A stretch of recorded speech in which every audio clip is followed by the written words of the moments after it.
आज हम भ्रष्टाचार निरोधक ब्यूरो का 68वां स्थापना दिवस मना रहे हैं। आज एसीबी के साथ ही मैं समस्त प्रदेशवासियों को भी बधाई देता हूं। आज का यह समारोह केवल एक एजेंसी की स्थापना का दिवस नहीं है, बल्कि ये सुशासन, पारदर्शिता, भ्रष्टाचार मुक्त राजस्थान के संकल्प को मजबूत करने वाला दिन भी है। क्योंकि आपने देखा है, भ्रष्टाचार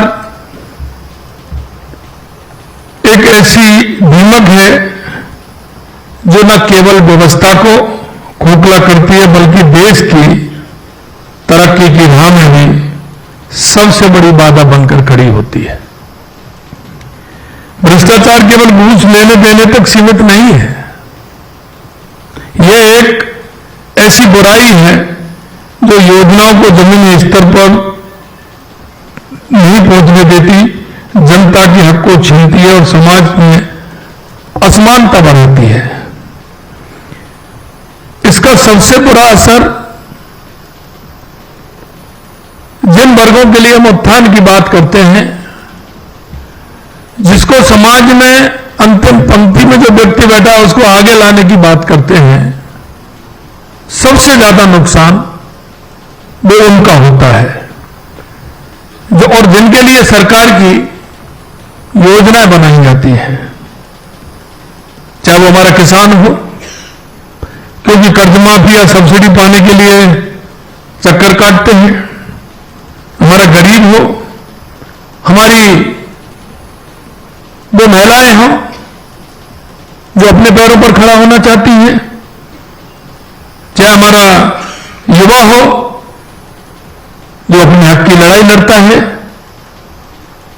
और सबसे बड़ी बात है कि युवा भाई भतीजावाद के अंदर जो उसके साथ व्यवहार होता है वो उसके जीवन को झकझोर देता है। इसलिए सरकारी संस्थाओं जो आम जन के कल्याण के लिए स्थापित की जाती हैं, जब वे भ्रष्टाचार की शिकार हो जाती हैं तो समाज का विश्वास टूटता है। समाज के अंदर जो असमानता पैदा होती है वो समाज के लिए बहुत दुखदायी है। योजनाएं फैलों में दब जाती हैं, जनता को उसका हक नहीं मिल पाता, गरीब आदमी पीड़ित रहता है। अब इसका आकार धीरे धीरे बढ़ा है। पहले जो इसका असर था वो सीमित था, लेकिन अब इसका आकार धीरे धीरे बढ़ा है। यह मैं आम जन की बात कर रहा था जो अंत्योदय की श्रेणी में आते हैं, जिस व्यक्ति को आवश्यकता है उसकी श्रेणी में आते हैं। लेकिन आप देख सकते हैं कि धीरे धीरे इसका आकार बढ़ता हुआ जा रहा है और वो आकार उस तक लेवल तक पहुंच रहा है जहां उसको नहीं पहुंचना चाहिए। इसकी चिंता हर व्यक्ति को सताने लग गई है और वो स्वाभाविक है।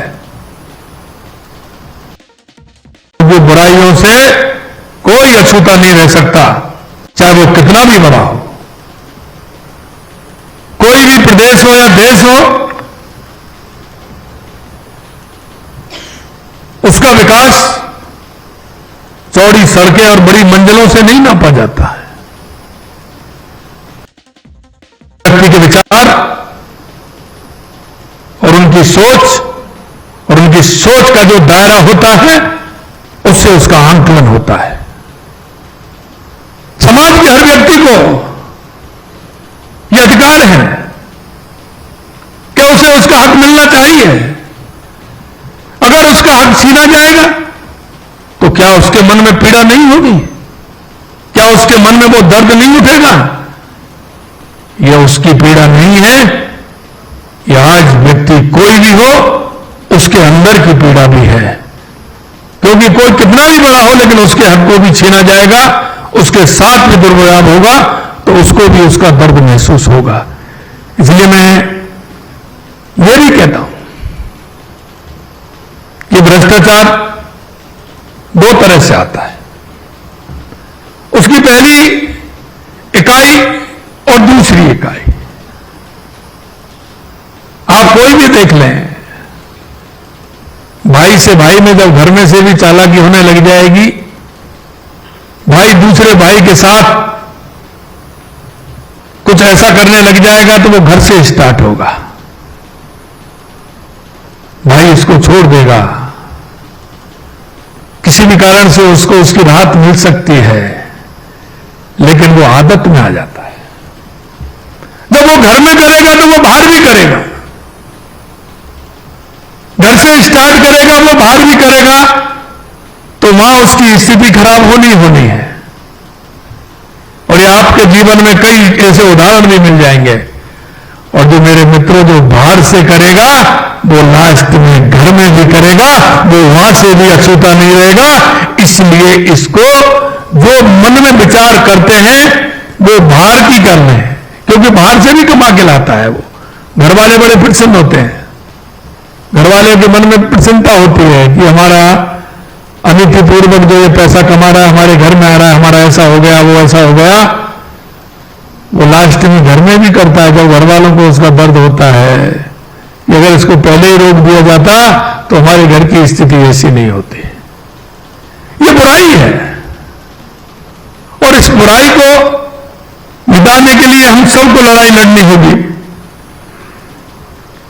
लोगों के लोकतांत्रिक सरकार पर भरोसे को बनाए रखने में हमारी लड़ाई अत्यंत महत्वपूर्ण होगी। मित्रों, भ्रष्टाचार करने वालों के मौके पर ही रंगे हाथों पकड़ने, गबन आय से अधिक संपत्ति का पद दुरुपयोग आदि के मामलों को उजागर करने में, जैसे सभी क्षेत्रों में एसीबी ने अपनी दक्षता और प्रतिबद्धता का परिचय दिया है। पिछले दिनों हमने पंडित दीनदयाल उपाध्याय अंत्योदय संबल पखवाड़ा का आयोजन किया था, जिसके माध्यम से केंद्र राज्य सरकार की कल्याणकारी योजनाओं को लाभ समाज के अंतिम व्यक्ति में खड़े व्यक्ति तक पहुंचाने के लिए हमारा यह कार्यक्रम चला। लेकिन इन जन कल्याणकारी योजनाओं को क्या हम ठीक प्रकार से पहुंचा पा रहे हैं? कभी कभी मैं देखता हूं हमारे ब्यूरो के अधिकारी बड़ा अच्छा काम करते हैं, लेकिन वो बदलते हुए चेहरों को देखते हैं। ब्यूरो काम करती है और उसकी सर्च करती है जब उसका चेहरा कैसा होता है, और ब्यूरो जब काम कर देती है तो उसका चेहरा कैसा होता है, वो भाव आपसे ज्यादा कोई नहीं जान सकता।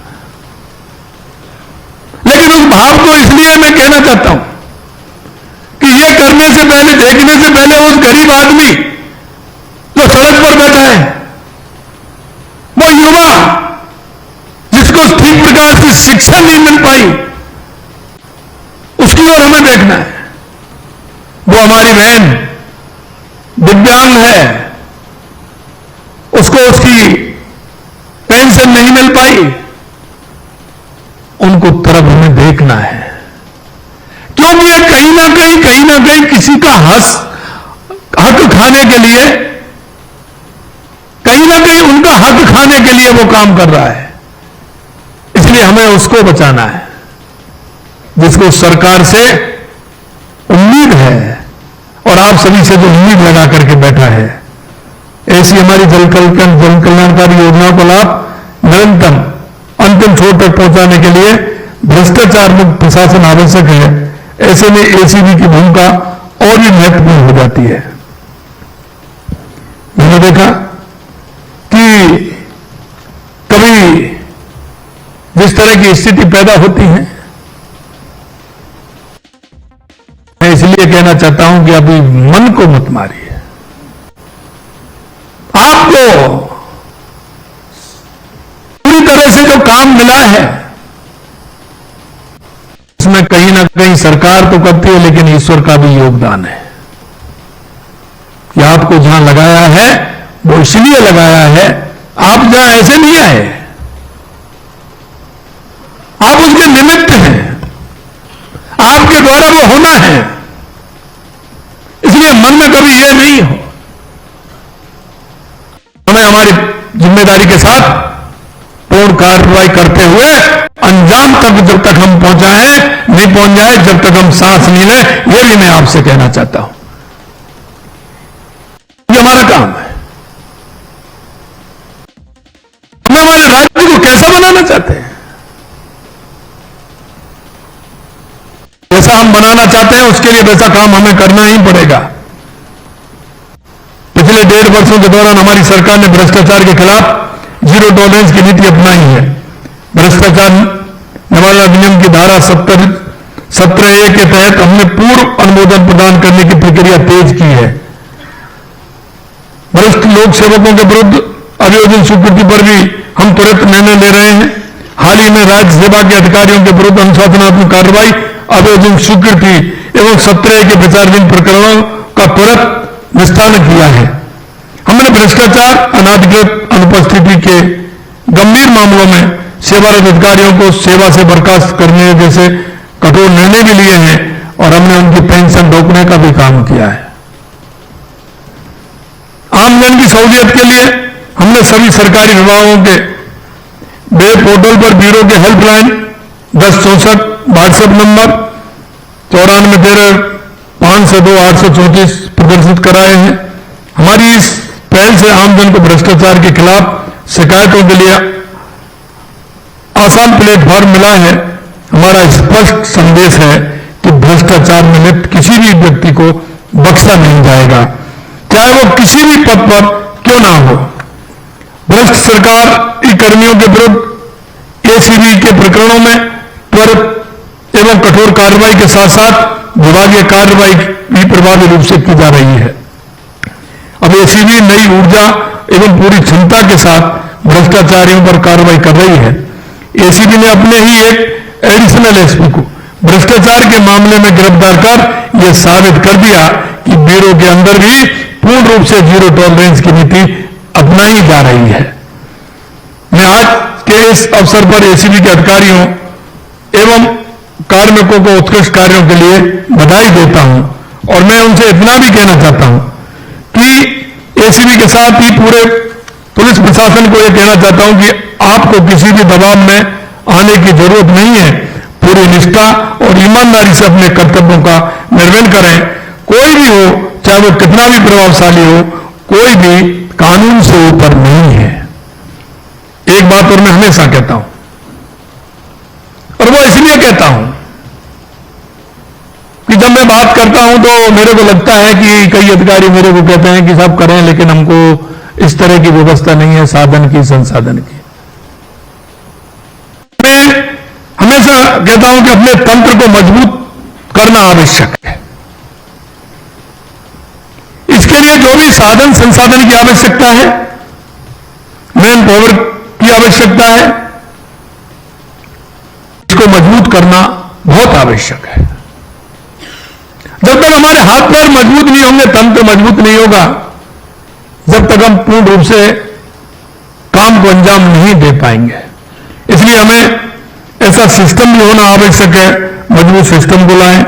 व्यक्ति को एसीबी में लेने के लिए कोई भी मजबूत एवं विकसित तंत्र बनाना भी आवश्यक है, जो कि व्यक्ति उसमें भरोसा करता है। वो भरोसा किसी कीमत में नहीं टूटना चाहिए। अगर वो भरोसा नहीं टूटेगा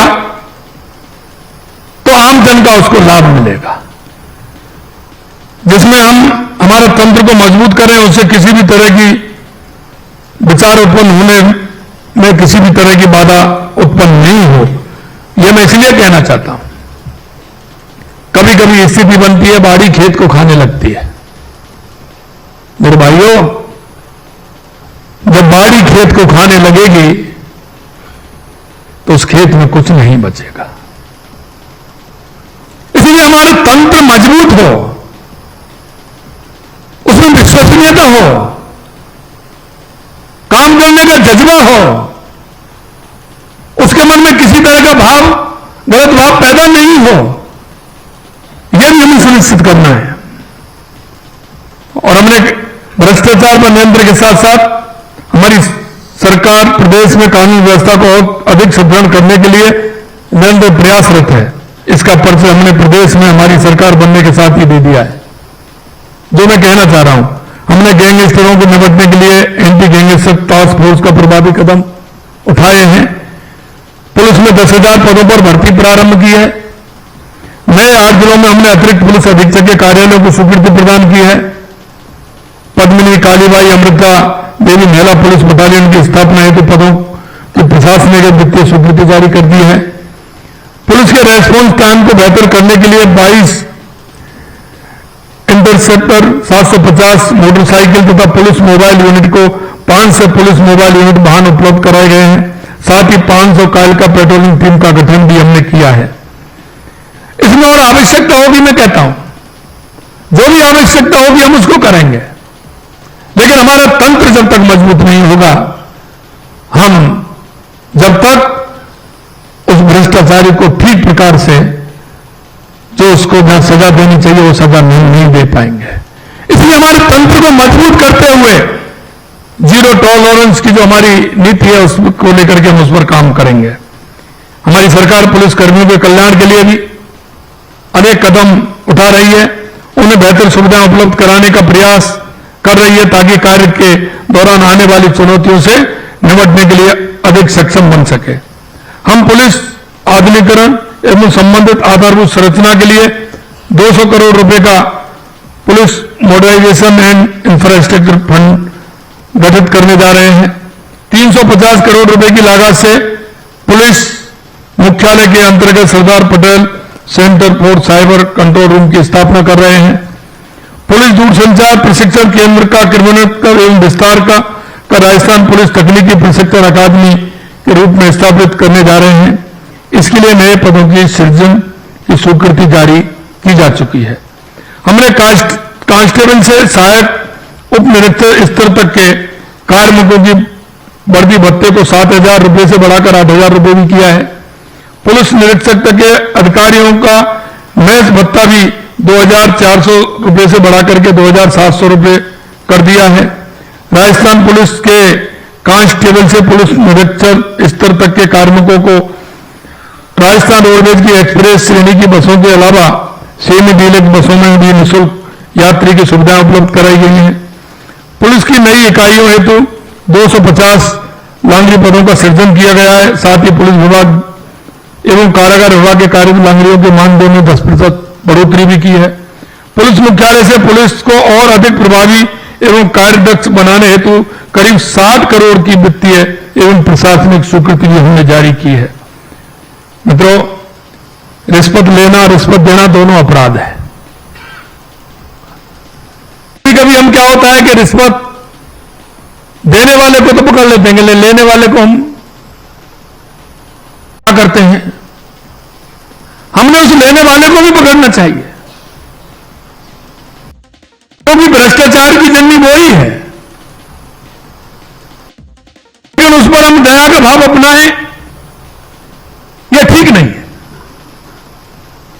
जितना दोषी देने वाला है उतना लेने वाला भी है। देने वाला लेने वाला दोनों को अगर हम ठीक प्रकार से करेंगे तो उसमें कई बातें भी निकल करके आएंगी और आगे देने वाला भी इस बात को सोचेगा और लेने वाला भी इस बात को सोचेगा। अपराध को रोकने की हमारी सामूहिक जिम्मेदारी है। मैं इस अवसर पर प्रदेशवासियों से अपील करता हूं कि आपको कहीं भी भ्रष्टाचार होता दिखे तो बिना डर के सूचित करें। और मैं अभी कह रहा था, ये जो आपने आज नंबर दिया है पहले से ही चल रहा है, लेकिन इसका सभी स्तरों पर इसके लगे हुए हैं, लेकिन और भी लगे ज्यादा। हर ऑफिस में इसका नंबर बाहर बड़े एक बोर्ड पर लगवा करके हम इसको हर ऑफिस के बाहर लगाएं, सभी जगह हमारे इसको प्रसारित करें। अगर हो सके तो हम एक विज्ञापन के माध्यम से भी हम इसको बार बार प्रसारित करें, जिससे कि लोगों के मन में यह आ जाए कि अगर हमको कहीं किसी तरह की परेशानी हो रही है तो इस पर वो फोन करके आपको बता दें। आपकी एक छोटी सी जानकारी भ्रष्टाचार के बड़े मामलों को उजागर कर सकती है। आपकी भागीदारी ही इस लड़ाई को और मजबूत बनाएगी। एसीबी की स्थापना के शुभ अवसर पर 3 दिवसीय व्यापक जन जागरूक अभियान भी चलाया जा रहा है। इसमें जनसंवाद, मीडिया और गोष्ठियों के माध्यम से आमजन को भ्रष्टाचार के प्रति जागरूक किया जाएगा। भ्रष्टाचार को रोकने की जिम्मेदारी केवल सरकार या किसी एक संस्था तक सीमित नहीं है, इसमें प्रदेश के हर व्यक्ति की भागीदारी जरूरी है। ये एक लंबी लड़ाई है, लेकिन मुझे पूरा यकीन है कि हम इसमें अवश्य सफल होंगे। मैं आपको इतना कहना चाहता हूं कि हमारे नैतिक जो मूल्य हैं उनमें गिरावट जो आ रही है, हम कितने भी बड़े बन जाएं, समाज में सम्मान लेने के लिए आपको नैतिक मूल्यों पर रहना पड़ेगा।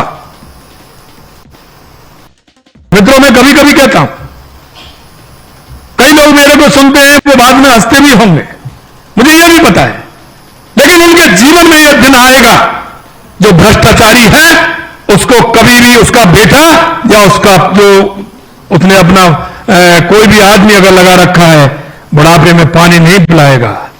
मैंने कई लोगों को देखा है, मेरे इसी जीवन में मैंने देखा है, जो भ्रष्टाचारी हैं उनके अंत में क्या दुर्दशा हुई है। ऐसा नहीं है वो आपकी नजरों से बच जाए, लेकिन वो और भी है, कोई जो देख रहा है उसकी नजरों से नहीं बच सकता, किसी की कीमत पर नहीं बच सकता। इसके खिलाफ भी मैं देखता हूं। जब मैं ये बात कहता हूं तो कई लोगों के गले नहीं उतरती है। क्या बना जाओगे? अरे उस बच्चे में संस्कार डालिए, बच्ची में संस्कार डालिए, वो जीवन भर काम आएंगे। अगर भ्रष्टाचार की जोड़ से जुड़ गए ना तो उसका भी जीवन खराब और आपका भी जीवन खराब। आप 3 पीढ़ियों का जीवन खराब करने का काम कर रहे हैं, यह भी मैं कहना चाहता हूं। और मेरे भाइयों, आपसे मैं इतना ही कहना चाहता हूं, क्योंकि मैं जहां से आता हूं, मैं जिस परिवार से आता हूं, अब जाकर के देख करके आना। छोटे लघु नहीं कह सकते, लेकिन छोटा किसान कह सकते हैं। मैं छोटे किसान परिवार से आता हूं। आज मैं आपसे कह सकता हूं, नीचे अगर आप देखोगे जिन लोगों के लिए कल्याणकारी योजनाएं, जिन लोगों को आपके ऊपर भरोसा है, अगर वो भरोसा उठ गया तो समाज में जितनी अव्यवस्थाएं हो जाएंगी उनका जिम्मेदार कौन होगा? अंत में मैं आपसे इतना ही कहूंगा कि आप सभी राजस्थान के इस नेक कार्य में लगे हुए हैं। एक बहाना होगा कि आप एसीबी में आ गए, ये बहाना नहीं है। हो सकता है कई को वैसे ही लगाया हो, कई को अच्छे काम की वजह से लगाया हो, लेकिन वो लगाया नहीं है, आपके द्वारा काम करवाना चाहते हैं जिसके लिए आपको लगाया है। ये उसकी मर्जी है, क्योंकि उसको आपके द्वारा अंजाम मिलना है, आपके द्वारा उसको वो दंड का भागी होना है। मैं इसलिए कहना चाहता हूं कि जो भी काम मिलता है उसको जिस तत्परता के साथ, जिस मेहनत के साथ, जिस आत्मीयता के साथ हमें करना होगा। और कई की कहानी भी लिखी जाएगी। कोई भी हो, छोटा हो बड़ा हो, सबकी कहानी लिखी जाएगी। लोग कहेंगे आपने अपने जीवन में क्या किया, जीवन का सतोल तोल पूरा मिल जाएगा। और ये जनता है, पूरा देखती है, देख करके उस पर उसका आंकलन भी करती है। कई व्यक्ति कहते हैं कि मेरे तो कोई नहीं देख रहा है। गलत काम 7 तालों में भी कर दिए, वहां से भी आ जाएगा नजर में। कोई नहीं छुपा सकता। हमारा चेहरा कितना भी साफ हो, गलत काम के धब्बे हमेशा उसके चेहरे पर रहेंगे। यह भी आपको विश्वास होना चाहिए। मेरे भाई और बहनों, मैं आपसे इस मौके पर इसलिए कहना चाहता हूं कि राजस्थान की 8 करोड़ जनता की आशा हो आप। आशा इसलिए कि जो भी आप देखते हैं, जो भी भ्रष्टाचार करता है, वो कहीं ना कहीं किसी ना व्यक्ति के ऊपर कुठाराघात होता है। यदि आपको इस तरह की सोच पैदा हो कि मैं क्यों करूं, तो उस गरीब बुढ़िया की तरफ देख लेना, दिव्यांग बहन की तरफ देख लेना, उस बेरोजगार युवक की तरफ देख लेना, गांव के उस किसान की तरफ देख लेना, उस मजदूर की तरफ देख लेना, आपके घर में जो काम करने वाली बाई आती है उसके बच्चों की तरफ देख लेना। आपका मन बिल्कुल ठीक हो जाएगा। किसके लिए है हम? आखिर हमारा ये जीवन किसके लिए है? यह श्रेणी तो वो है जो आप अपने प्रयास से, कितनी मेहनत से, ईश्वर के आशीर्वाद से आपको काम करने का मौका मिला है। अगर हमारी दिशा भटक गई तो आखिरकार क्या होगा? मैं हमारी दिशा को ठीक करते हुए जो राजस्थान का जीरो टॉलरेंस का जो जनता के बीच वादा है, मैं आपसे इतना ही कहना चाहता हूं, उस वादे को आपके द्वारा पूरा होगा। और आपको मैं यह विश्वास दिलाता हूं, मैं आपके बीच में 24 घंटे खड़ा हूं। आपकी समस्या का समाधान मेरा काम है और राजस्थान की जनता की समस्या का समाधान करना आपका काम है। यह भी मैं आपको कहना चाहता हूं।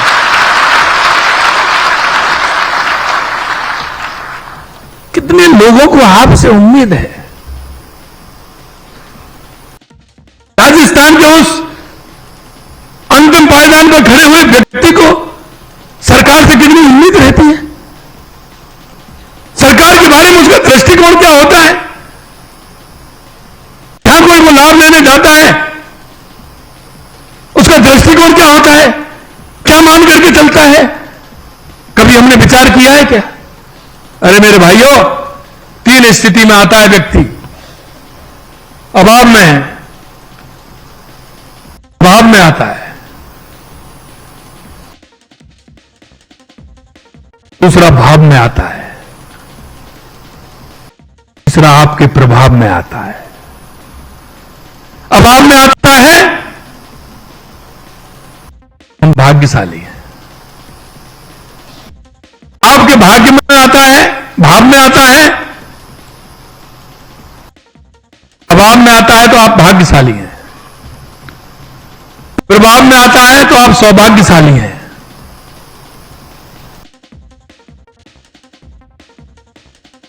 और आपके द्वारा अभाव में, भाव में, प्रभाव में, अगर वो प्रभाव में आता है तो अति सौभाग्यशाली है। वो व्यक्ति नहीं है, वो एक जीती जागती एक आत्मा है, परमात्मा है। अब इस भाव को हम अगर मन में डाल लेंगे तो निश्चित रूप से उसका प्रभाव दूर तक जाएगा। मंदिर हैं, गुरुद्वारे हैं, चढ़ते हैं, हम कहीं भी जाते हैं, हम ईश्वर को प्रार्थना करने के लिए जाते हैं और ईश्वर को हम प्रार्थना करते हैं। और वो सिर्फ इसलिए और हमारे मन को खराब मत करना, हमारे मन को खराब मत करना। ये हम उससे मांगते हैं कि किसी तरह से हमारा मन खराब नहीं हो जाए। इसलिए जो ताला लगता है वो चोर के लिए नहीं लगता है। चोर तो इनके प्रकार उसको तोड़ने के चक्कर में आता है, तोड़ता भी है। ताला जो लगाया जाता है वो साहूकार के लिए होता है। वो साहूकार के लिए इसलिए होता है कि किसी भी कारण से इसके मन में दुष्प्रभाव पैदा नहीं हो जाए, ऐसा मन में विचार नहीं आ जाए कि मैं इस ताले को खुला देख करके इसमें कोई वस्तु में देख लूं और इसको मेरे मन में लालच पैदा हो जाए। वो इसलिए लगता है। हमारे विचार, हमारा संस्कार, हमारी नियति, इन सारी बातों को हमारी संस्कृति और विचार में देख लीजिए। हमारे पूर्वजों ने कितना किया। अभी भी कई देखते हैं, कई गांव ऐसे हैं जहां ताले नहीं लगते हैं। कई परिवार ऐसे हैं जिनमें किसी तरह की कोई भिन्नता नहीं है। कई कार्यालय भी ऐसे हैं कि जिनमें किसी तरह का इन सारी चीजों का प्रभाव नहीं है। मेरे भाइयों और बहनों, मैं आपसे इतना ही कहना चाहता हूं, और वो इसलिए कहना चाहता हूं कि राज्य के विकास में आप सभी का बहुत बड़ा योगदान है। दूर तक बात जाती है, जैसा कि हमारे सीएस बता रहे थे, हमारे डीजी साहब बता रहे थे कि राजस्थान एक ऐसा प्रदेश है, वो हर क्षेत्र में जहां संभावनाएं देखी जा सकती है, कोई सा भी क्षेत्र हो।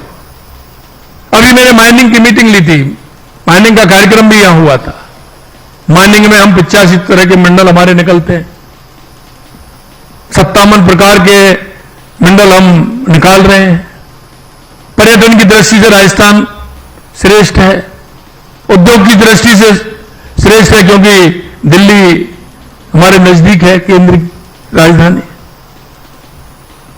शिक्षा, चिकित्सा, अगर आप व्याकरण की बात करें, किसी भी क्षेत्र में ले लीजिए, राजस्थान अपने आप में अनूठा प्रदेश है। क्षेत्रफल की दृष्टि से भी देश में पहला क्षेत्र है। बहुत बड़ी संभावना है। अगर यहां की रिपोर्ट अगर कई तरह से गलत जाती है तो उसका प्रभाव कितना होता है, और एक अच्छी रिपोर्ट जाती है,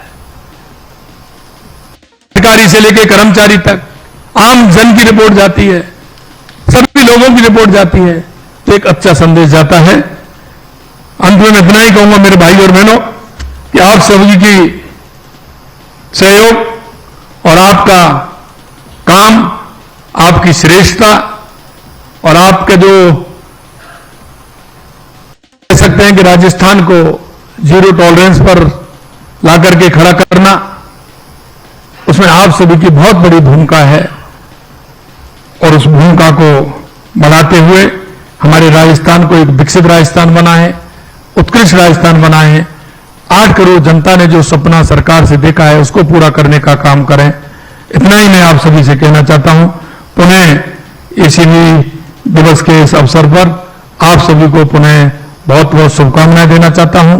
हमारे जो पूर्व डीजी, एडीजी जो बैठे हैं वो आए हैं, उनका भी सहयोग मिले पूरी तरह से राजस्थान की सरकार को, ये भी मेरी अपेक्षा है। आप सभी को बहुत बहुत धन्यवाद। जय हिंद, जय भारत, जय राजस्थान।